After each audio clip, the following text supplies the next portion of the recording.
Previews give you the ability to take a look at your work in progress, to see if the colors are correct, to see if the footage makes sense, and to also see if your special effects are working or not. And there's several different ways you can preview your footage inside of your comps. So I'm going to just grab an image here. Let's drag it here. And as you can see, when you drag something to this little button here, it will create a brand new comp to the size of the image itself. Now, if I scrub the timeline, you see I have no animation on this still image, but still images are still given time on the timeline. So let's say I want to preview this footage. There's a couple of ways I could do it.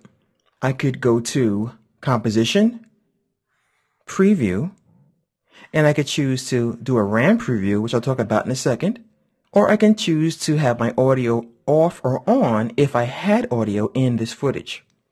I can also choose these guys as well, audio preview from here forward or the work area that I specified. So let's go ahead and talk about the other way. I can hit the space bar on my keyboard and you'll notice that the current time indicator is moving along the timeline. So once again, if I had motion here, you would see some animation playing back. We also have something called a RAM preview.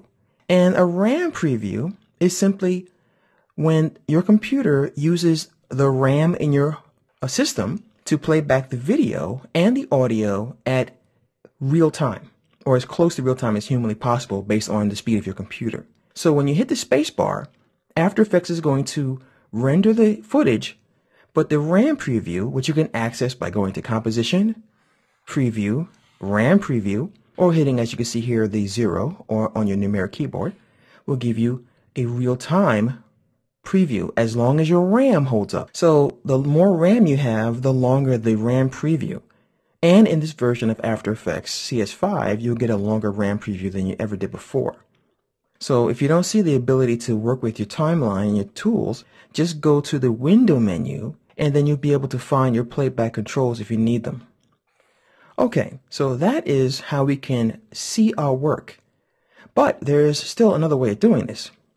When you create a RAM preview, you can also go to Composition and you can choose to save that RAM preview. So it'll give you a QuickTime movie or an AVI file that you can watch on your desktop at any time. So I'm going to go to my preview guy here. I'm going to go ahead and maximize this frame so we can see this control. This is the button right here that gives you the ability to have a RAM preview in this little preview control panel.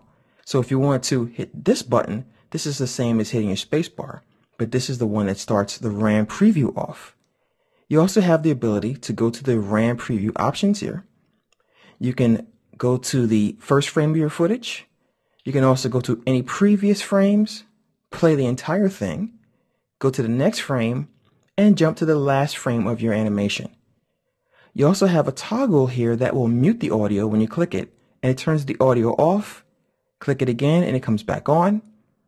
And this button allows you to change your looping options. As you can see, it says play once, loop, or ping pong. Now play once is pretty obvious. It'll play your footage all the way across like so. Then if you loop it, it's going to play it, go back to the beginning, and play it again. Ping pong will literally go like this. It'll play to the end, and then it'll play backwards, and it'll play like this. And that's really good when you want to really study the footage. So those are the methods available to you whenever you want to preview your footage.